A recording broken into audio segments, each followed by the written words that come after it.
outside of the humanities and the social sciences matter. We as a country are besieged by problems that require humanities skills in solving: written communication, oral and digital communication, intercultural competency. They are absolutely fundamental to whatever world of work a student is going into. The work for us in working with all of the university students, we want to make sure that you're ready to take on leadership roles in a chosen career path. We literally are working with students across the course of their training as undergraduates. We're at the center of it all, as the signage around this building used to say when it was just a construction site, and we take a lot of pride in that. President Washington has a vision of Mason's contributions to solving the problems of the 21st century: healthy planet, healthy people, healthy society, healthy economy. The College of Humanities and Social Sciences has faculty working on all four of those dimensions. We have climate communication scientists in the Department of Communication. We have faculty in that same department who are interested in Black women's health issues. I'm thinking of psychology, for example. The research that the faculty are doing, it ranges from clinical psych on one end to human factors and industrial and organizational. And what Rashad and Seth are doing is such an amazing sort of thinking about how psych as a discipline has real-world relevance in a way that often doesn't get captured in people's thinking about what psychology is. So psychology, first of all, is the study of how human beings think, feel, and behave. And so industrial and organizational psychology is the study of how human beings think, feel, and behave as regards their work or jobs. We all know that work can be emotional, stress, people experience anger. So Rashad, Dalal, and I have been working on a project based on the idea of just-in-time adaptive interventions. The work we're doing specifically focuses on emotion regulation. And so it's a brief, 1 or 2 minute activity. They just have to write a little bit in response to a prompt. And then we measure their mood again to see if that made them feel better.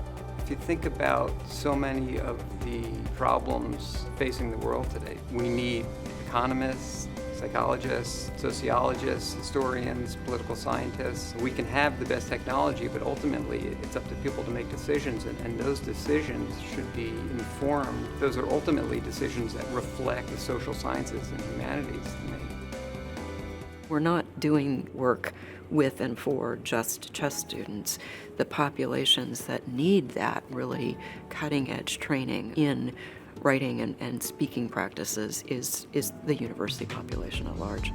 So the Comm Lab, which is a recently renovated space in the Johnson Center where graduate students and faculty are providing services to undergraduates as well as graduate students in training related to writing and public speaking. So it's a lab because it's a space to do research, but it's also serving student needs. The complexities of our world are always multiplying, it seems, and particularly in our current place where we are, I think the importance of teaching those skills to students is even more important than ever, and giving them a space to practice them.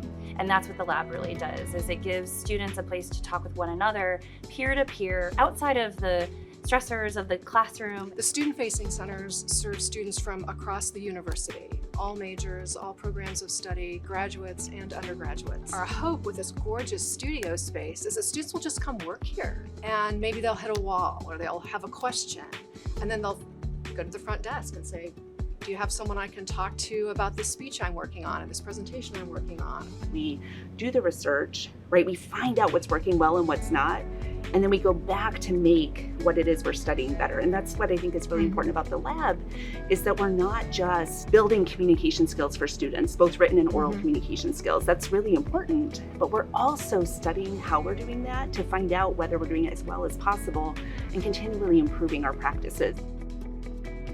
Nobody just comes to Mason. They come to Mason because it's the world. The students on this campus represent the world. What they bring is their passion for serving this community. Dominique is just amazing in that regard. I think of her as a kind of a poster child. Replicate her a gazillion times, and you've got the chess student, right? She's given back so much to this university. We just watch her and think, oh my gosh, who is she going to be 25 years from now? So my freshman year, I was a student senator for student government, where I sat on the Diversity and Multicultural Affairs Committee. I also was the NAACP chapter on campus president and then vice president. I sat on President Washington's Anti-Racism Inclusive Excellence Task Force. My biggest goal as of right now is to be Secretary of Education. Hopefully I'll be able to do that. I think I can. So that's what I hope to do is lead in education. I think chess prepares educators specifically because it's like, you never know what that kid is walking into the classroom with. You never know what type of hidden baggage, invisible luggage they have with them from home.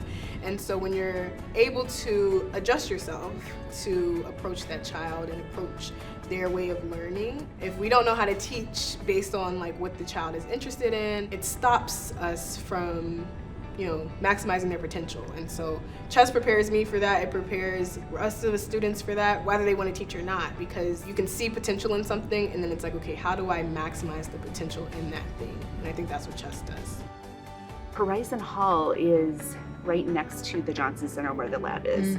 This is the heart of campus. This central location that really is the heart and soul of campus does signify the importance of the humanities to the entire university, and that's important too. Humanities and social sciences are fundamental to what it means to have a college education and to be prepared to go out and change the world.